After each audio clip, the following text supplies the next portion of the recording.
Hi and welcome to Resistance TV. I'm your host for this evening, Sian Bloor, and I thought we'd do something a little bit different today. So I'm taking you on a road trip up to Rochdale, where George Galloway is standing in the by-election for the Workers' Party of Britain. So come on, what are we waiting for? Let's go. I have no leader, no man telling me what to say, what to think. Because I'm a believer, I can do no other. Because I believe we're only here for a short time. My wife's threatening to divorce me for standing in yet another election. I'm here for Gaza. I'm here for that little girl who asks, where is the Ummah? I want to show her that there is an Ummah. There is an Ummah. And that it is ready to act.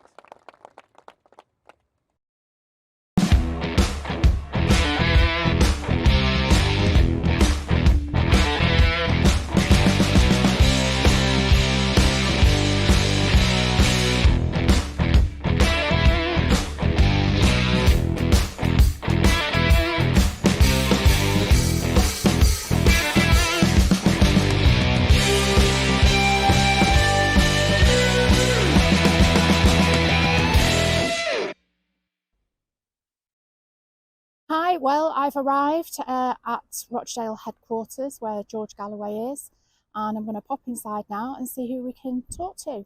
See you in a bit. So I'm here with John. John Maxted is one of the organisers here in Rochdale. Hi, John. How's it going? Hi, I'm great, thank you. How are you doing? Yeah, I'm fine. And what's it looking like out there? We've been out on the doors a few times already today. It's great. We've been getting a fantastic response from the community, as I'm sure lots of people have seen. Yesterday we held the launch, and we exceeded even our own expectations. It was over 300 people coming out to the event, and staggering support on the ground. Absolutely. So what's been going on so far? Have you been out leafleting?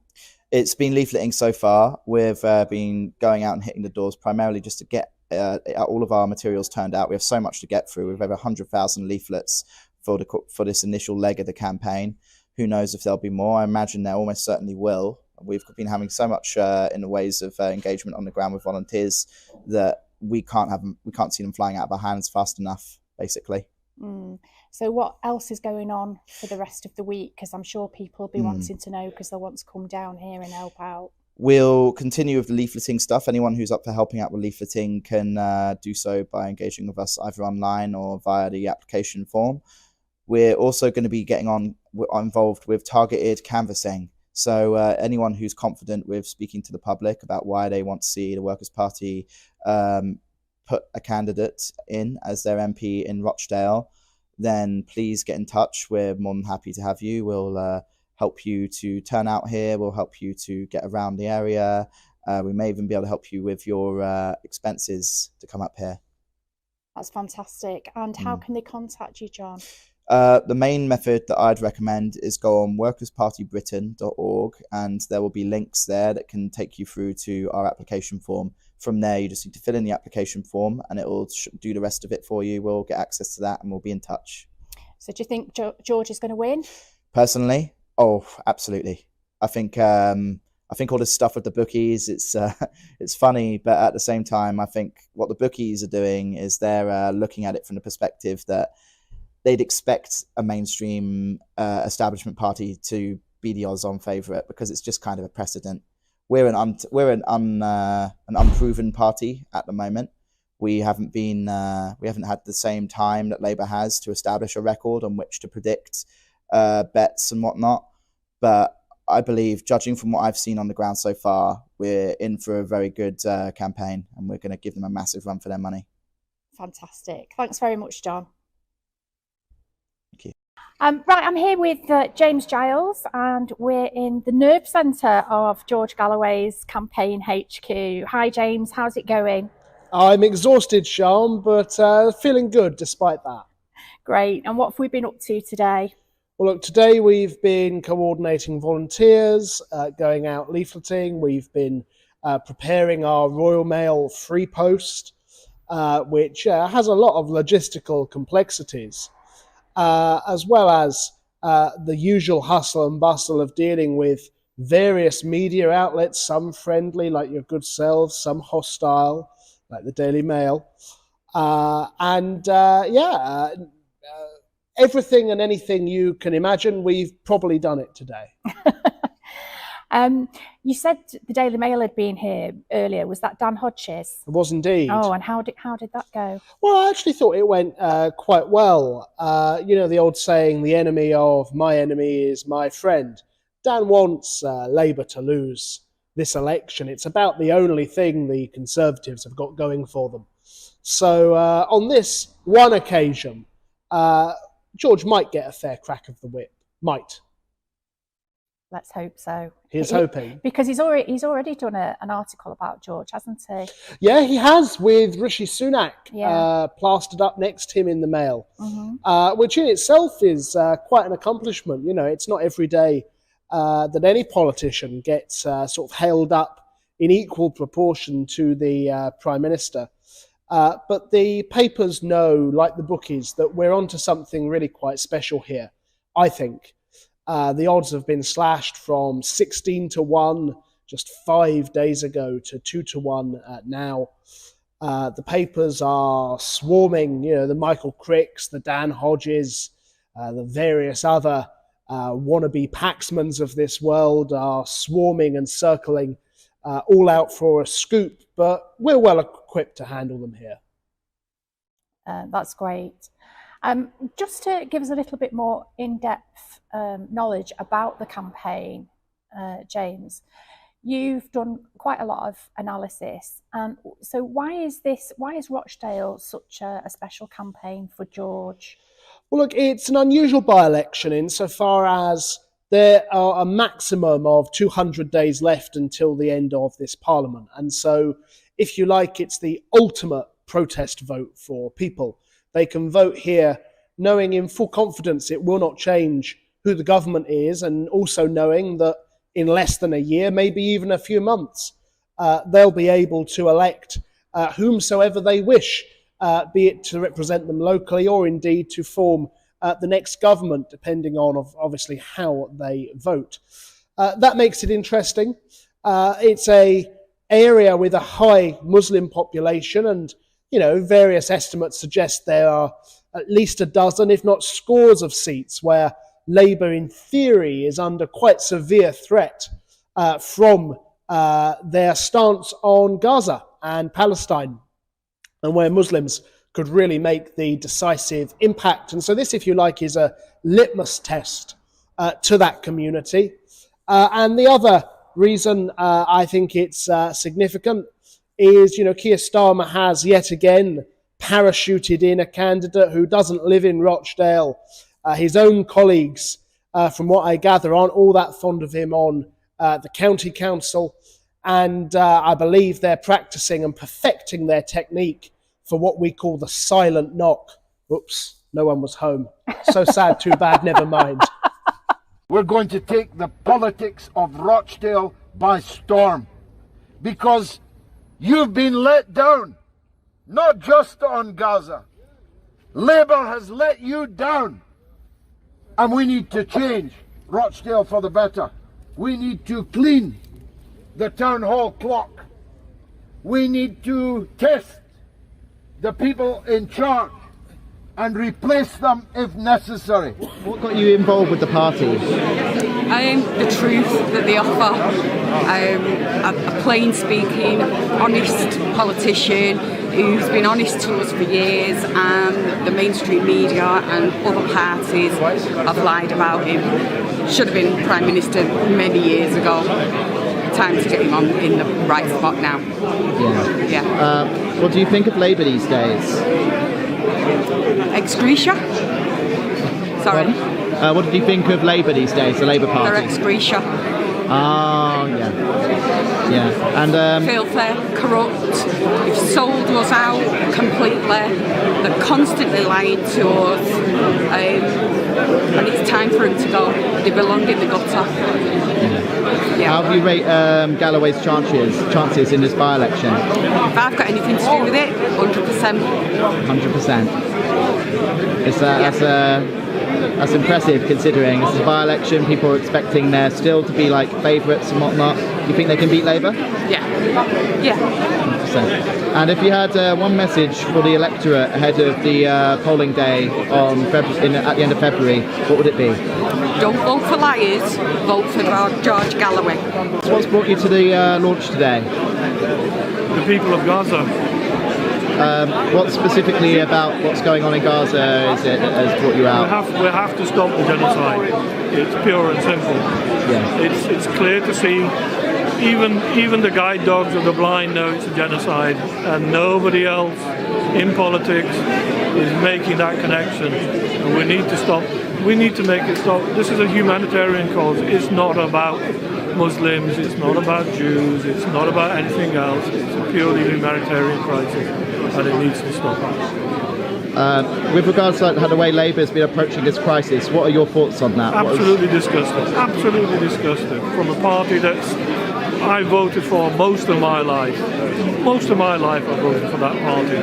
And for them to turn around and disown the Gazan people, the Palestinians, at their greatest time of need is beyond words. It simply is. Do you think there is a place these days for Muslims in the Labour Party? I question that. I really do question that now. So what is it specifically about George that you think is going to allow him to take on this issue in a way no other politician has so far? Well, he's one of the few people with integrity in politics for the past 50 years. People that focus on what they believe in, what their causes are. I don't believe I've ever heard him say anything wrong. It's your perspective. You can disagree with him, but I don't think I've ever come across anything that he said that's been wrong from my perspective. And we need to have our voices raised. And the people of Gaza need to have their voices raised. If you had one message for the people of Rochdale, any advice for the upcoming election, what would it be? Make history. Make history. Vote for the Gazan people because they can't vote for themselves. What's brought you to the launch today? Sorry, I can't hear you very well. What's brought you to the launch today? I've been an admirer of George Galloway for quite a long time. I've been to his previous launch in Gorton many years ago. I interviewed him once for this independent paper that I was working for called The Ward.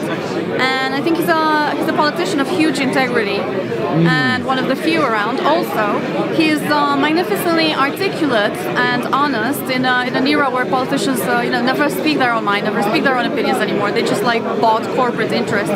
He's a very humanitarian man, and I really hope that he wins because I'm not sure what huge change he would make in the ocean of political dereliction we're in, but I think a glimmer of hope, he would represent that. How do you rate his chances in the upcoming election? I'm not sure if he's got very great chances, but I haven't followed the situation. It could be that I'm wrong.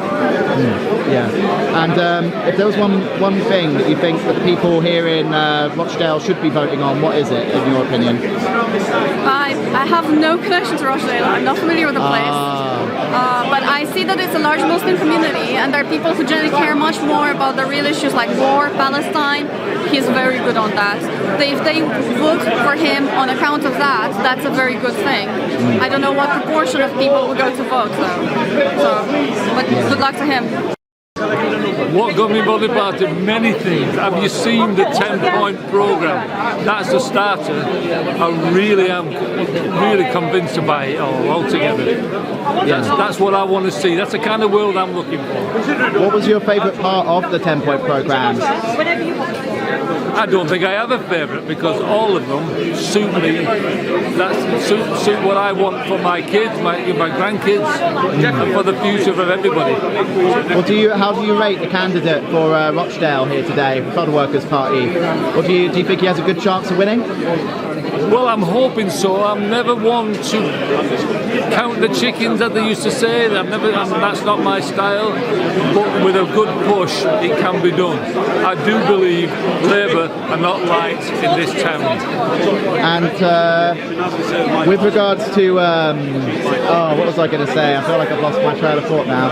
noisy in it. Yeah, I was going to ask, do you think Labour, what do you think of Labour for this constituency? Do you think there's much chance of them getting in? Do you think that's a good idea in general? Well, it's traditionally a Labour town, so that they've got that going for them, but I think people are now fed up with what Labour are doing.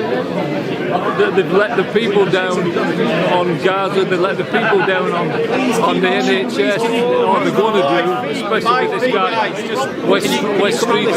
I understand you've come today to George Galloway's campaign launch. What brings you here today?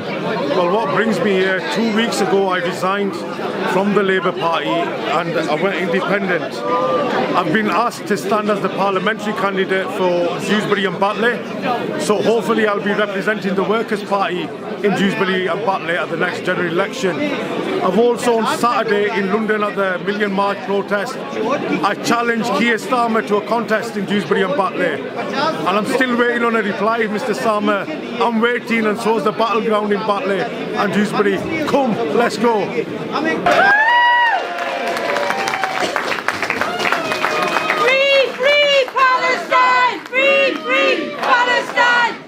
Free Palestine! And who's going to do it? George! From the river to the sea! Palestine will be free! From the river to the sea! Palestine will be free! Bismillah ar-Rahman ar-Rahim. Distinguished elders, scholars, councillor, maybe councillors, who knows, certainly some future councillors. Assalamu alaikum wa rahmatullahi wa barakatuh. I'm overwhelmed by the turnout here on this inclement evening for the official launch of our campaign to capture Rochdale in the by-election on the 29th of February. My good wife Gayatri is behind me. My eldest son Zain, who lives in Manchester, is at the top of the stairs. I tried to persuade him to come and give a speech, but he's not quite ready to take my place. I'm overwhelmed by the generosity of my good friend Imtiaz and his family, all of his brothers, all of his sister-in-laws, all of whose children have made this place and the place next door, where I'm going to ask you to go at the end of this meeting, available to us, indeed handed it over to us. The most auspicious campaign headquarters I've ever had in more than 50 years of politics and fighting elections. I'm overwhelmed by the warmth of the Rochdalian welcome that I receive as soon as I step foot outside that door. It takes me quite some time to get down even the smallest street. Now, I know that none of you would ever darken the doors of a bookmaker's. But if I tell you that the bookies had me at 16-1 to win this seat on Friday, and by Tuesday evening it's 2-1, you can be sure that if you have any friends, if you have any foolish friends that go into bookmakers, they've lost their opportunity. 2-1 isn't much of a price, but it is indicative of three things that I want to address you on this evening. His Excellency Peter Ford, former British Ambassador, I welcome and greet you. You're a great asset to us as the Deputy Leader of our party. The three things are this, and they are obvious. All the press in the press conference asked me this obvious question: why are you here? Well, the obvious answer is because I'm a political leader and there's a by-election, and it's my job to take our political message everywhere in the country. And obviously this is an opportunity to do that. Tony Lloyd was a friend of mine for 40 years. I'm very sorry indeed that he has passed, and passed so very quickly. But of course, after the demise of a member of parliament, there has to be a by-election. The people need to be represented. I'm Jude By, former member of the European Parliament. Also, I greet you. The by-election was not chosen by me, but I have a duty and a responsibility to give voice to the thousands, I believe tens of thousands of people who want to have their say on what's happening in Gaza. I have been fighting the Palestinian cause for more than 50 years. That is the entire lifetime of at least half, maybe 3/4 of the people in this hall. The entire lifetime. I first went to see the Palestinians in the refugee camps in Beirut in 1977, in a brief pause in the Lebanese civil war. I met the late President Arafat. He took a liking to me. When everyone else left, I decided to stay. And I was there for many months, living in 2 camps that later became famous for the worst possible reason. The 2 camps were Sabra and Shatila, which in 1982, while I was in Beirut, were invaded, and yet another massacre of Palestinian refugees took place. We boycott Starbucks. Why shouldn't we boycott Labour? They're all supporting genocide in Gaza. How would it look? How would it look to your children, your grandchildren? Me, Saddam's friend. And people said to me, why didn't you keep your opposition to Tony Blair and the Iraq war down a bit? Turn the gas down a bit on it. And if you do, if I had, I might still be a Labour MP. I might have been on the front bench. But I could not do so because I was, perhaps uniquely, the only Member of Parliament who knew for certain that they were lying that Iraq had weapons of mass destruction. And knowing that, how could I do any other than call Blair the liar everyone now knows him to be? Worked by Tony Blair, Peter Mandelson, Alistair Campbell, all these war criminals are right at the centre of Keir Starmer's Labour Party. And who would want to give them a victory when we could do something about it? By the way, there's some kismet involved here. I won the Bradford West by-election on the 29th of the month. Well, thank you. I see many friends actually from that campaign, and I'm glad to see them. This campaign is also on the 29th. But here's the ace card. There are 29,000 Muslim voters in Rochdale. If they all come out and all vote for me, we'll have the biggest landslide by-election victory that anyone has ever had in British politics. Well, of course they can't amongst the Muslim population. But I'm also white, British and working class, and the leader of the Workers' Party. I thought you were brown. Some of them think I'm brown. Somebody asked me, why do some white people not like you? I said, for the same reason they don't like you. They think I'm you.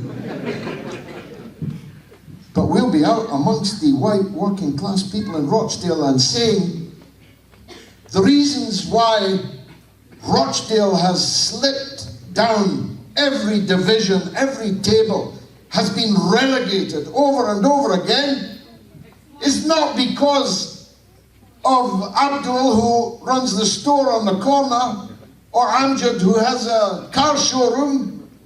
It's Labour that has put you here. It's the Labour Council and its mismanagement, corruption and incompetence that is the reason why Rochdale is in the place that it is. And isn't the football club's fortunes a metaphor for the town? Rochdale FC,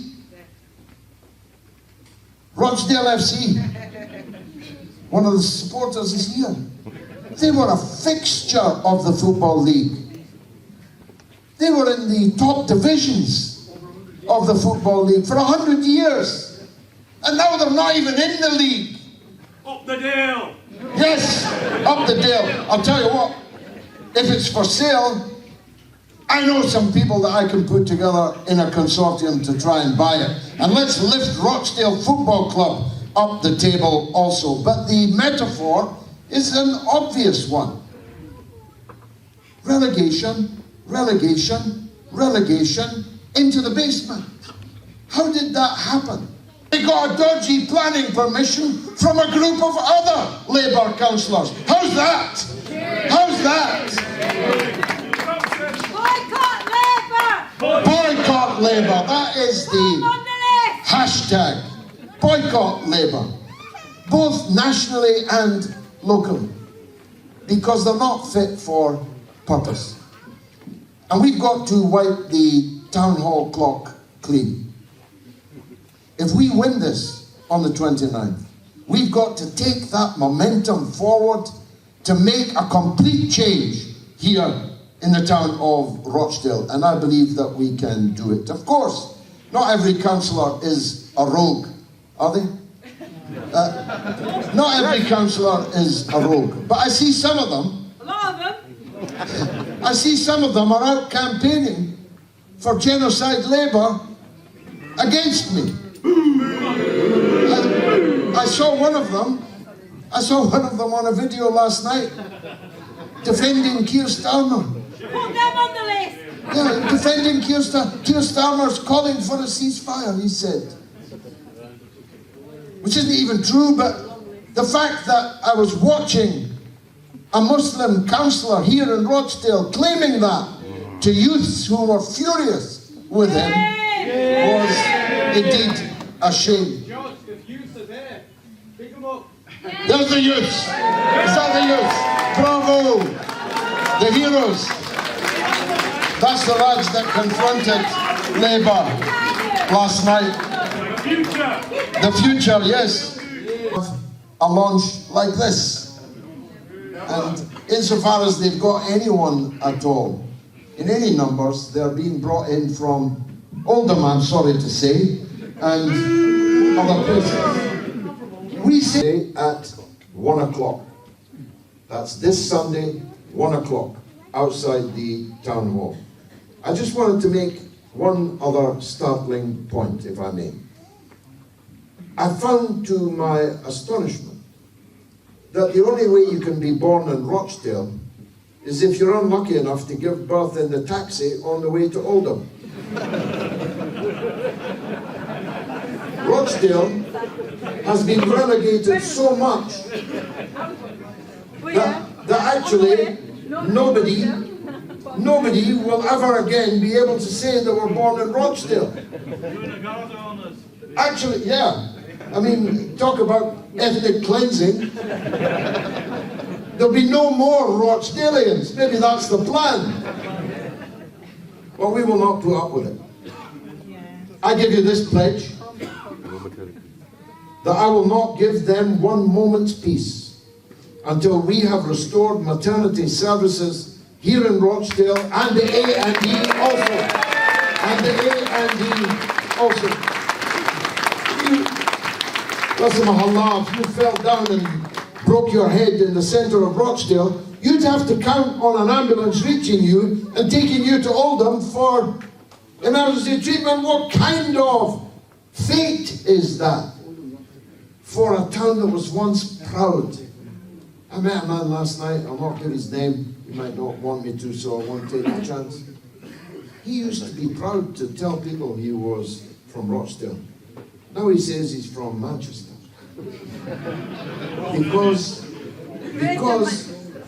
because of the way that Rochdale has been allowed to decline. Now, nobody asked me tonight a question, but I'm going to raise it. I'm expecting, indeed there's a candidate standing precisely on this question. I'm expecting the grooming story to be a feature in this by-election. By the grace of God, I have 6 children, 5 of them young children. And my oldest child has 5 children. There's a lot of us. We'll be around for a long time, inshallah. You said you wasn't brown? Listen, the culture I come from, if you don't have 6 children, people think there's something wrong with you. Sit that box, George. So nobody more than me finds grooming and paedophilia and sexual abuse of children and young people more repugnant. Nobody hates that more than me. But it has nothing to do with the colour of the face of the person who committed it.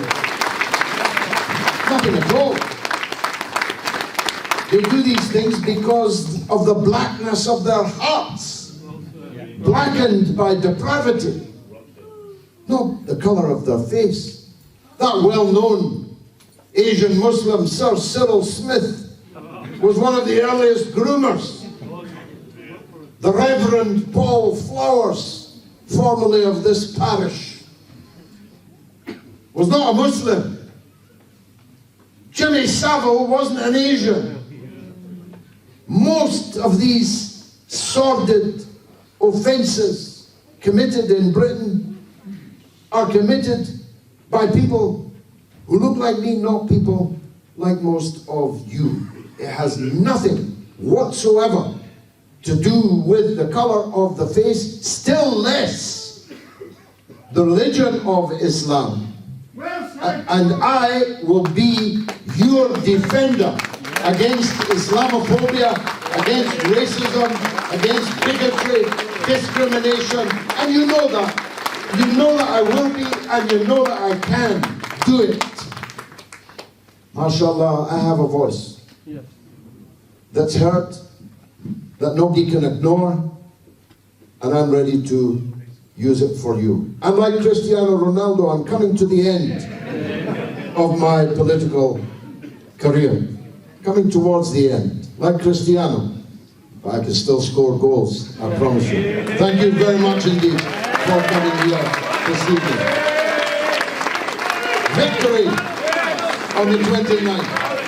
Free, free, Palestine. Free, free, Palestine. Free, free, Palestine. Free, free, Palestine. From the river to the sea, Palestine will be free. From the river to the sea, Palestine will be free.